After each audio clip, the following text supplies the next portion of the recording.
9mm versus 40 Smith & Wesson and compact handguns. And I got some ammo here that I've been really curious about for a long time, and that is our Remington Golden Saber compact handgun. It says compact handgun right on it, so specifically for short barrels.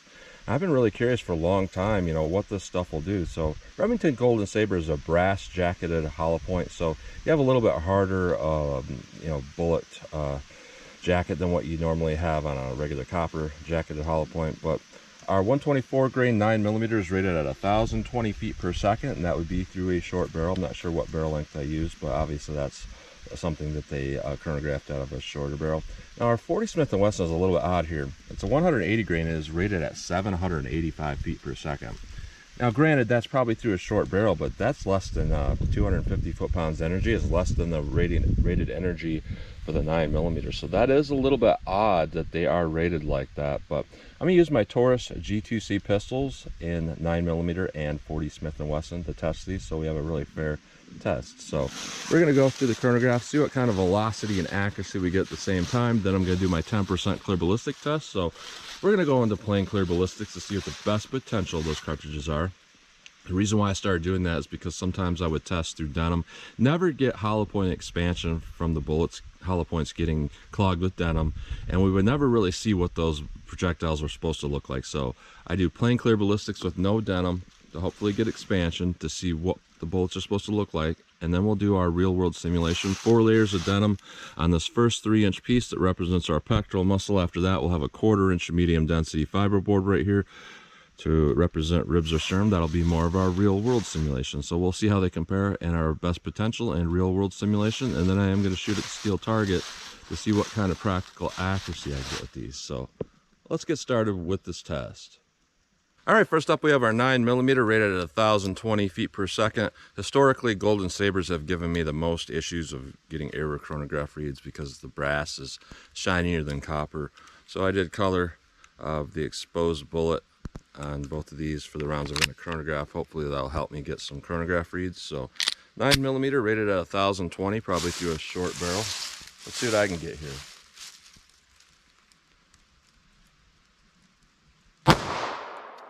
$1,057, $1,070, $1,034, $1,034, $1,065. So we are above that rated velocity, which is pretty good.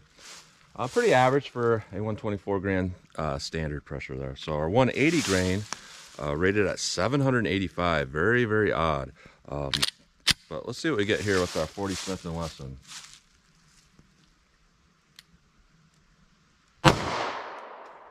$992,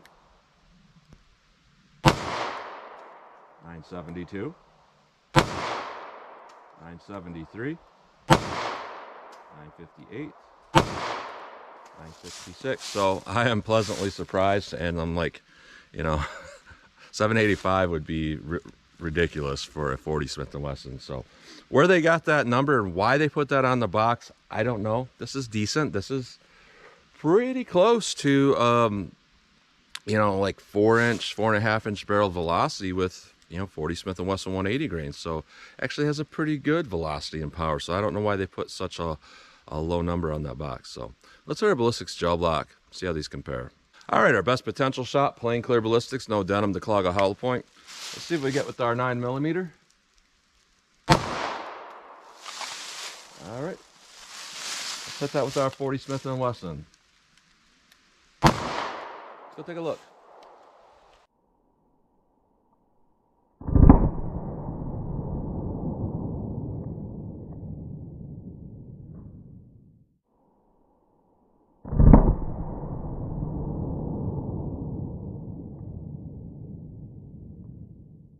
All right, not bad performance with either of these. They look pretty good, to be honest here. I see some really good tearing damage and some, you know, adequate penetration, some good expansion. And this is a thing, you know, I've heard people tell me you can't see damage in clear ballistics, and you absolutely can, and I'm looking at it right now. Generally what we're seeing here is we see these little striation cuts in the gel. You typically only see that with a really thick jacket. So we are seeing that, you know, these petals are very thick and very sharp. So they're cutting really, really well. Energy dump is really good. We're expanding in that first 3 inches. Our 9mm had a little bit, tiny bit less damage, but more penetration. We are at 16.5 inches of penetration. Our 40 Smith & Wesson, a little more damage, and this is at about 14.5 inches of penetration. So both of those penetration numbers are totally fine. Both these did really well in plain gel. So let's put on our Denim, put on our MDF, see how they compare in more of our real world simulation. All right, real world simulation, 4 layers of denim, 3 inches of clear ballistics, a 1/4 inch medium density fiberboard that represents our ribs into more clear ballistics. Let's see how our 9mm does. All right. Set that with our 40 Smith & Wesson. Go take a look.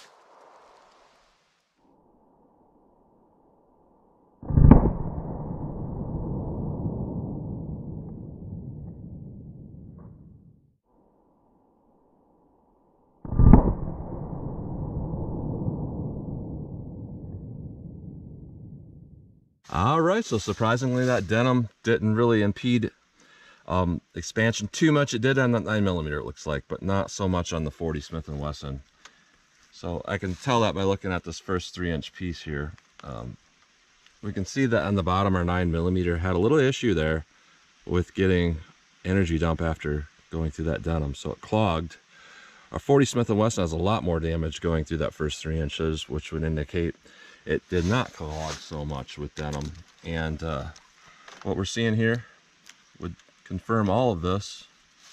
By looking here at our MDF, looks like we didn't get bullet expansion in that first 3 inch with a 9mm, but we had fantastic expansion with that 40 Smith & Wesson. So, you know, I didn't run the numbers yet, but I'm guessing the 40 Smith & Wesson had a lot more power and it had a larger hollow cavity. So obviously it's going to work a little bit better. So a little bit subpar performance with our 9mm. It's not terrible because I do see some petals expanding out, and both of them had pretty good damage in this gel. And what we got with our 9mm is about 14.5 inches of penetration. That's about what the 40 got through with plain gel. And then when we look at our 40 Smith & Wesson through the MDF, you know, both these had really good damage, but our 40 has a more consistent expansion. So what we got going on with that is about 13 inches of penetration. And I would say that's really, really good because Golden Saber that penetrates that far, if you look at some of the old school stopping power numbers, getting 13 inches of penetration with the Golden Saber is actually quite up there on your stopping power statistics. So I would say, honestly, looking at all this, obviously our 40 did a little bit better. Our 9mm penetrated a little bit more, and a lot of people like that. But I'm here to tell you, if you can get adequate penetration, getting more expansion is better than getting just a tad more penetration with subpower expansion. So our 40 did a lot better here. Now our 40 was a lot harder to shoot, had a lot more muzzle jump, and we're going to see how that equates on steel here. But you know, it definitely had better terminal ballistics. So let's pull these out of the block, take a close-up look at them, then I'll shoot our steel, see what kind of recoil control, follow-up shot control I can get with these. So let's do that. All right, so here's a close-up look at these bullets. Our bullets going through our plain gel. Here's our 9mm. Pretty good expansion overall. Very consistent expansion across the board with all the petals. Looks really good. Our 40 Smith & Wesson looks a lot better than that though. Big 180 grain bullet. Really big peeled back petals. That looks pretty wicked. Now going through our medium density fiberboard, this is where the 9mm changed up quite a bit here. Not particularly great expansion. We have some of the petals that started to peel out and some of them did not. And I think part of that's a momentum thing, you know, you get a little bit of a loss of momentum, it wants to kind of start to tumble a little bit. There's not a lot of mass there, and then you get that half expansion type thing going on.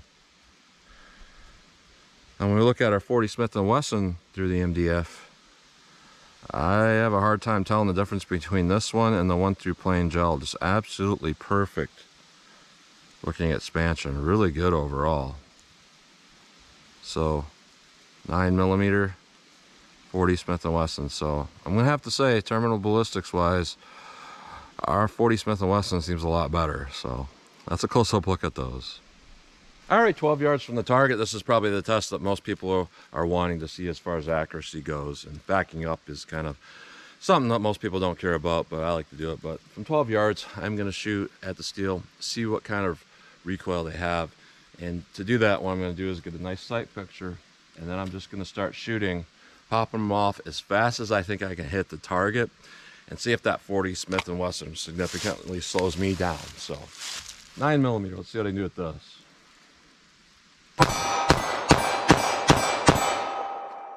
Very easy to shoot that. 40 Smith & Wesson, this is going to be a little bit harder to do, but let's see what I can do here.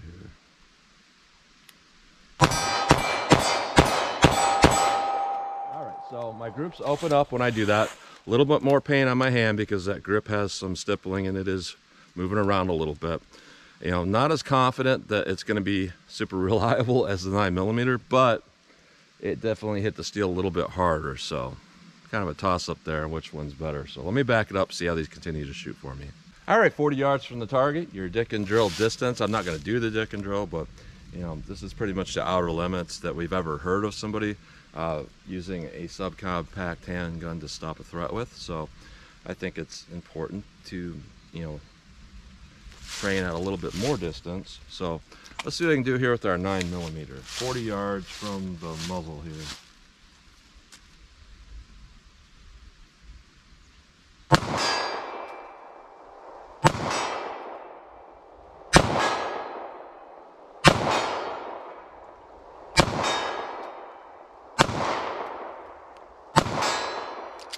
All right, not too bad. Going a little bit low from my point of aim, but not too bad overall.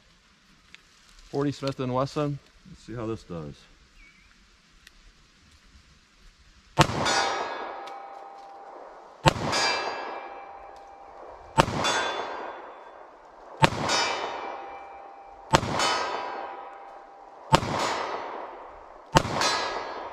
All right, both of them I would say are about as accurate as each other.